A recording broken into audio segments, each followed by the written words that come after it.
네, 안녕하십니까. 반갑습니다. 이태현입니다. 약혼 살리기 프로젝트 오늘 촬영 날이 되었습니다. 촬영 날이라기보다는 점검하는 날이죠. 오늘 내검 톤이 돌아오는 날입니다. 지난번 3월 21일 날 이제 관리를 하고 이제 오늘 대략 한 8일 정도 지났네요. 이제 8일 뒤에 어떤 변화가 있었는지 한번 살펴보도록 하겠습니다. 살펴보기 전 지난번 관리의 내력을 말씀드리겠습니다.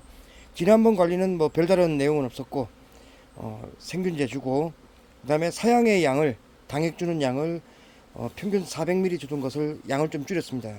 왜냐하면 소비 내에 저장된 양이 너무 많다 보니까 그 양을 조절하기 위해서 양을 줄여서 줬죠.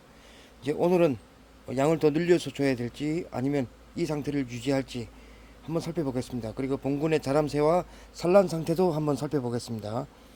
이제 자연 화분이 많이 반입되고 있는 상황이긴 한데 문제는 날씨입니다. 날씨가 여전히 비 오고 바람 불고 황사에 정말 날씨가 안 좋습니다. 오늘도 마찬가지로 잔뜩 흐린 날씨에 황사가 아주 짙게 들이고 있습니다. 어제 비가 왔고 그저께도 비가 왔습니다. 이틀 전에 이 봉장의 아침 최저 온도가 영하 6도였습니다. 굉장히 추운 날씨가 이 영하 6도의 상태가 3일 정도 지속됐거든요. 이 정도 온도면 벌들이 상당히 위축되겠죠.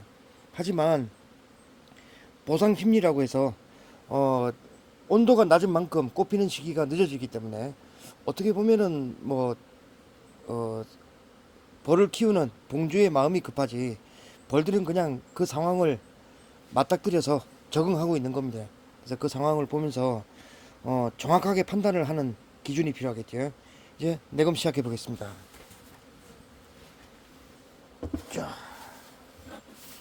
자, 이제 벌들의 자람새가 얼마나 됐을지 지난번에는 500g 정도를 양을 줬고 보시다시피 격리판으로 공간을 조절해주는 조절판으로 이제 활용을 하고 있습니다.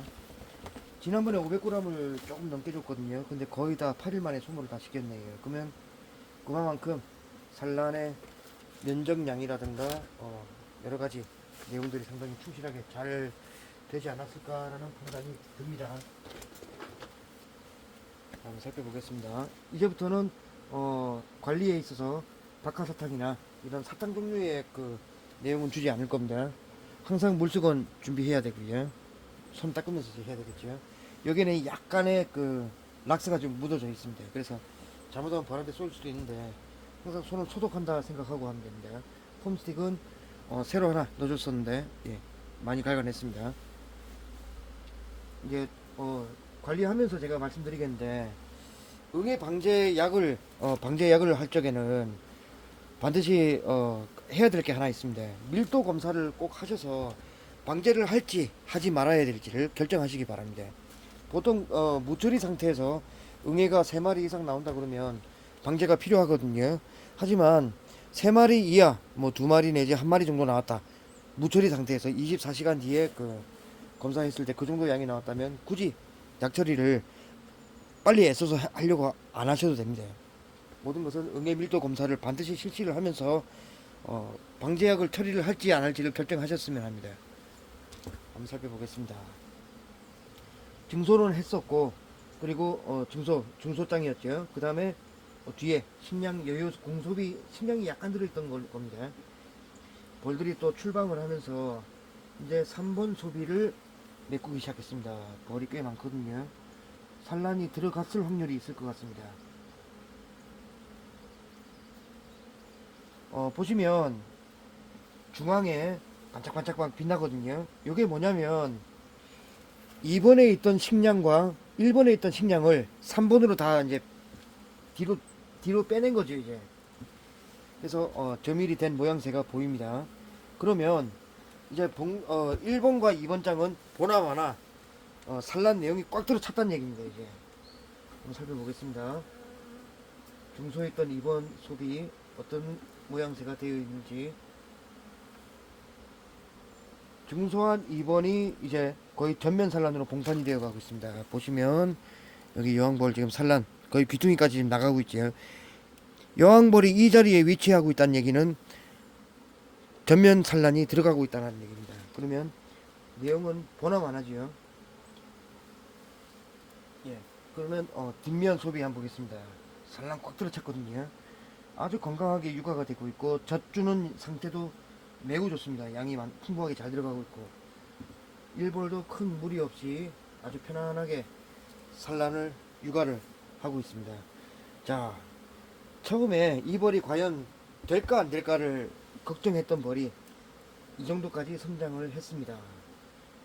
중심 소비였던 1번 산란장 이제 상당량이 터지고 재차 산란 들어갔고 봉판이 또 만들어지기 시작했습니다. 봉판 상태 매우 좋고요. 질병 없이 벌들이 아주 편안하게 잘 지금 지내고 있습니다. 자, 그러면 이건 증소를 할 타이밍은 아니죠.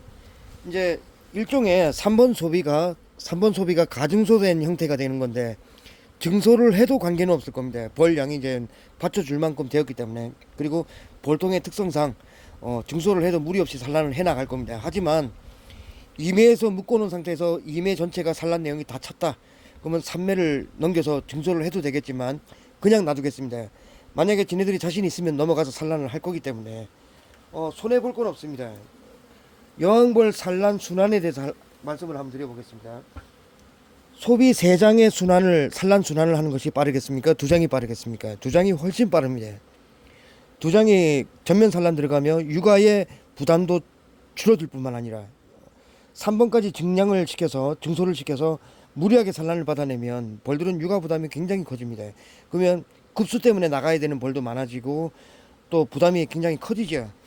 그래서 굳이 증소를 하지 않고 놔둬서 이제 떡 보충하고 생균제 주고 식량을 줘서 당액급여를 해서 먹이에 대한 충족만 시켜줘도 이 벌은 알아서 뒤로 넘어가서 산란을 하게 될 겁니다. 1번과 2번 소비에 당액량이 거의 없습니다. 또 다 소모시켜서 뒤로 다 넘겨버렸거든요. 그러면 이럴 때는 당액량을 조금 더 늘려줘야 됩니다. 지난번 줬던 이제 400ml 주다가 250ml로 낮춰줬거든요. 하지만 이번에는 당액량을 늘려주겠습니다.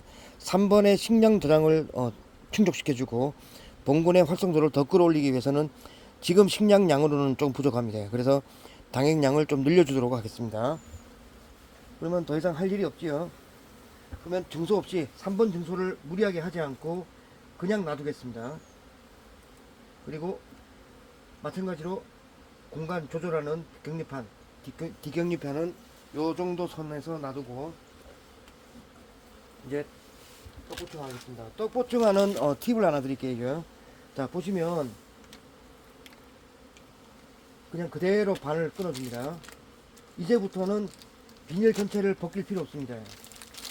자연 화분도 들어왔고 그리고 이제는 사료 화분떡을 쓰는 양도 이제 점점 줄어들 거거든요. 그래서 다음 내검 때에 작업 편의성을 위해서 어떻게 하냐면 비닐을 벗기지 않은 상태에서 이쪽 면으로만 떡을 먹게 하는 겁니다. 그러면 이제 보시기 바랍니다.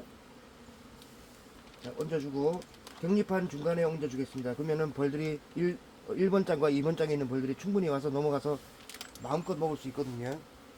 이렇게 해서 눌러주고 뚜껑 닫으면 됩니다. 그럼 다음 내검 때 어떻게 하냐? 다음 내검 때는 떡을 굳이 하이부트를 뭐 끼워놔가지고 막 억지로 빼는 게 아니라 자연스럽게 얘만 들어 올려 버리면 됩니다.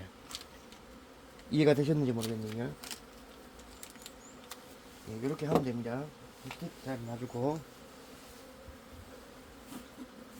오늘 날씨 때문에 이런 흐린 날씨 막 궂은 날씨에는 벌들이 굉장히 예민해집니다. 그래서 좀 조심해야 되죠. 안전장구를 잘 갖춰야 됩니다. 그래서 항상 평소에 벌들이 가장 예민해지는 때가 언제냐면 벌통에 자주 충격을 줄 때입니다. 충격을 최대한 적게 줘야 되겠죠. 그리고 생균제 충분히 주고 그리고 당액 주는 양은 450ml로 전의 사용량과 똑같은 비율로 다시 맞추겠습니다.